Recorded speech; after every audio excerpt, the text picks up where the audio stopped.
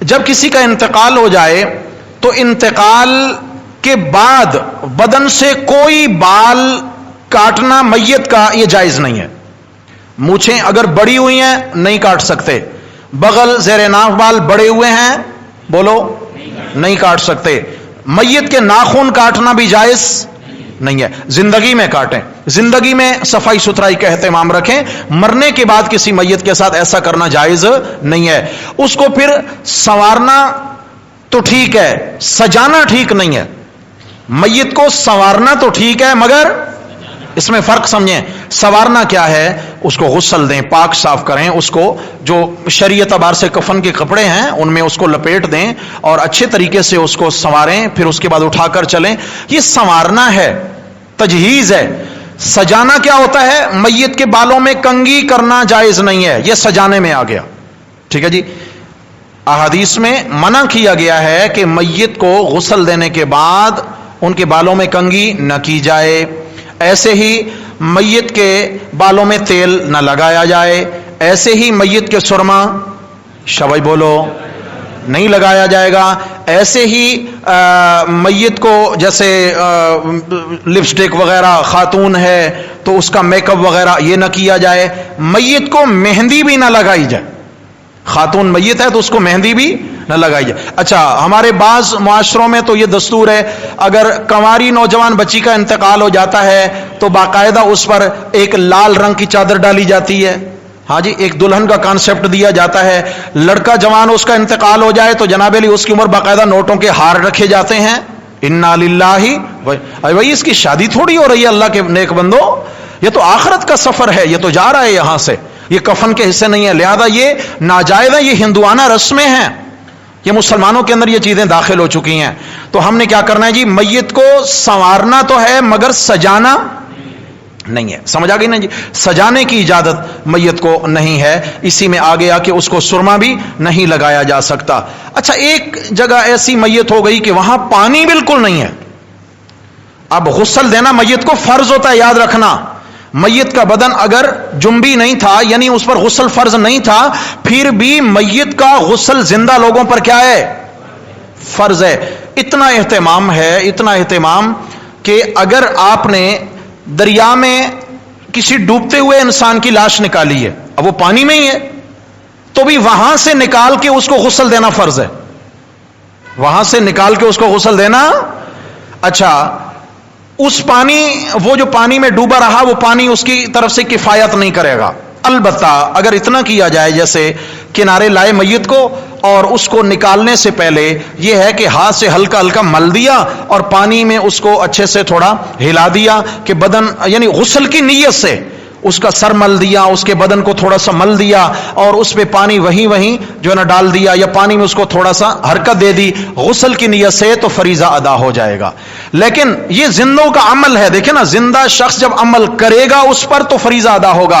اگر میت خود لہروں کے تھپیڑے کھاتی رہے پھر بھی اس کے غسل کا فریضہ ادا نہیں ہوگا. کسی علاقے میں پانی نہیں ہے اور میت ہو گئی ہے, اب کیا کریں بھائی, غسل کے لیے تو پانی ہے نہیں, تو اب اس کو تیمم کرا دیا جائے. تیمم کا بھی طریقہ ہمیں سیکھنا ہے جی انشاءاللہ. ہاں بھائی, تیمم کا طریقہ بھی ہمیں سیکھنا ہے. اللہ تعالی ہمیں کامل نمازی بناویں. نمازی کے لیے تو یہ تو نماز کے, یہ تو تمام نماز کے اسباب ہیں. وضو نماز کا سبب ہے, اسی طرح غسل نماز کا سبب ہے, پاک کپڑا نماز کا, یہ اسباب ہیں, اور اسی طرح تیمم بھی نماز کا سبب ہے. ان کو میرے بھائیوں ہم سیکھیں گے انشاءاللہ تعالی. تو اس کو کیا کرا دیا جائے, تیمم کرا دیا جائے. لیکن تیمم کرا دینے کے بعد اگر جنازہ پڑھنے سے پہلے پتہ چل گیا کہ پانی تو ہے بھائی, پانی کہیں میسر آ گیا, اب اس کا تیمم ختم ہو جائے گا اور اس کو غسل دے کر کے پھر اس پہ نماز جنازہ ادا کی جائے گی. سمجھ آ گیا جی مسئلہ. اب طریقہ سمجھیں جی غسل دینے کا. طریقہ یہ ہے کہ آپ نے جو لکڑی کا تخت رکھنا ہے اس کو شمالن جنوبر رکھنا ہے. یہ جیسے ہماری مسجد کی صفیں ہیں اس لمبائی میں یوں رکھنا ہے کہ میت کو جب لٹائیں گے تو قبلہ میت کے دائیں رخ پہ ہو. قبلہ میت کے یعنی یہ دیکھیں جنوب کی جانب قدم ہے, شمال کی جانب, شمال جنوب سمجھتے ہیں نہیں سمجھتے؟ ہاں, اردو بھی ہم سمجھنے سے رہ گئے. اب تو اردو بھی گئی ہماری زندگیوں سے. اللہ اکبر. اکبر الہآبادی نے کیا خوب کہا، کیا کہوں اصحاب من کارے نمایاں کر گئے، بی اے کیا نوکر ہوئے پینشن ملی اور مر گئے۔ بس یہ ہماری زندگی ہے، بس یہی ہماری زندگی کا مطمع نظر ہے۔ پیدا ہوئے، پھر پڑھنے کی فکر، ڈگریوں کی فکر، پھر نوکری کی فکر، پھر نوکری کے بعد کیا ہوا، پینشن کی فکر، پینشن، اب زندگی سکون کی ہے جی، اب آرام سے مر جاؤ۔ اللہ کے نیک بندے، اسی لیے اللہ نے آپ کو بھیجا تھا، ہاں بھائی اسی لیے بھیجا تھا۔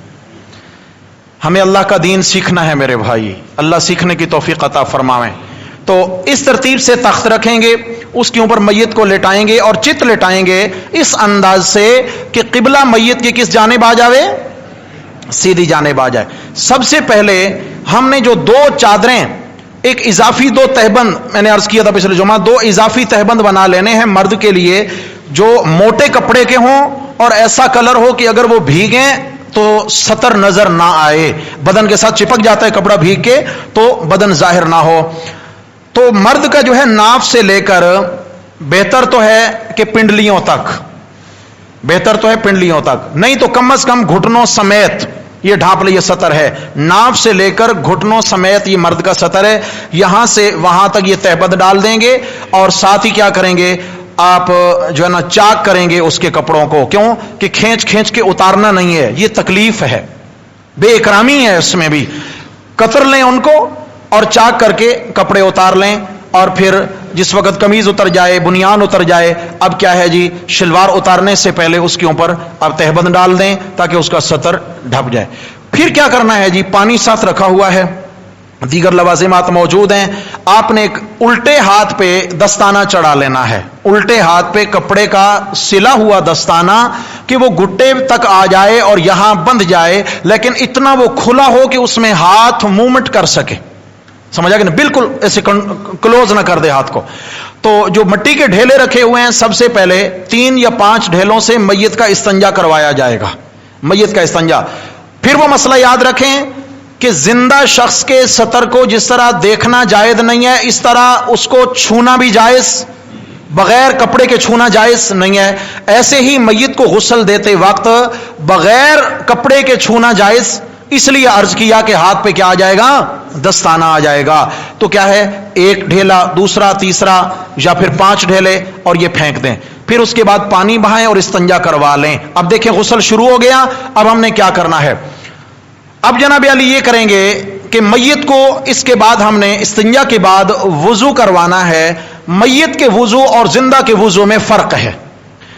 زندہ جب وضو شروع کرتا ہے تو سب سے پہلے ہاتھ دھوتا ہے، لیکن میت کے ہاتھ نہیں دھلوانے، میت کے ہاتھ نہیں دھلوانے، میت کو باضابطہ کلی نہیں کروانی، میت کی ناک میں باضابطہ پانی نہیں ڈالنا۔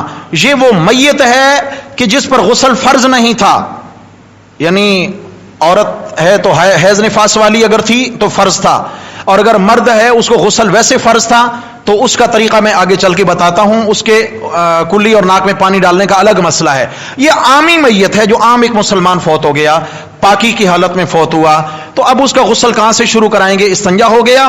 اب ہم نے روئی کے 3 پھائے لے لینے ہیں، روئی کے 3 پھائے لے لیں، ان کو گیلا کریں، ایک کو گیلا کریں، اور ہونٹ، دانت اور مسوڑے ان کو اچھے سے پونچھ لیں، پھینک دیں۔ پھر دوسرا ایسے ہی گیلا کر کے جو ہے نا اسی طرح ان کو اندر سے لگا کے پھر پھینک دیں، تیسرا بھی ایسے ہی دانتوں سے، ہونٹوں سے، مسوڑوں سے پھیر کر کے اس پہ پھینک دیں، اور پھر ناک کے لیے بھی 3 پھائے لینے ہیں روئی کے، ان کو گیلا کریں اور ناک کے نتنوں کے اندر سے گھما کے ایک کو پھینکیں، پھر دوسرا، تیسرا، تو یہ کلی اور ناک میں پانی ڈالنے کے مترادف ہو جاوے گا۔ لیکن اگر کسی پہ غسل فرض تھا، عورت حیض و نفاس کی حالت میں فوت ہو گئی ہے، مرد جنبی فوت ہو گیا ہے، جنبی کا مطلب ہوتا ہے ناپاک بدن والا جس کو غسل فرض ہے، تو ان کے منہ میں پانی ڈالا جائے گا، تکلف سے ڈالا جائے گا، منہ میں کلی کرنا کیا ہے اس حالت میں فرض ہے، ناک میں پانی ڈالنا تبھی بدن پاک ہوتا، منہ میں پانی ڈالا جائے گا اور پھر کسی کپڑے کے ذریعے اس کو باہر نکالنے کی کوشش کی جائے گی، تھوڑا سا منہ اس کا ہم جھکائیں گے ایک جانب، چہرہ جھکائیں گے تو پھر نکلے گا، اور کچھ کپڑے کے ذریعے نکال لیں، ایسے ہی ناک میں پانی ڈال کے اس کو کپڑے کے ذریعے صاف کر لیں تو یہ فریضہ ادا ہو جائے گا۔ پھر اس کے بعد کیا کرنا ہے، منہ ہونٹوں کے اندر بھی روئی رکھ کے بند کر دیں اور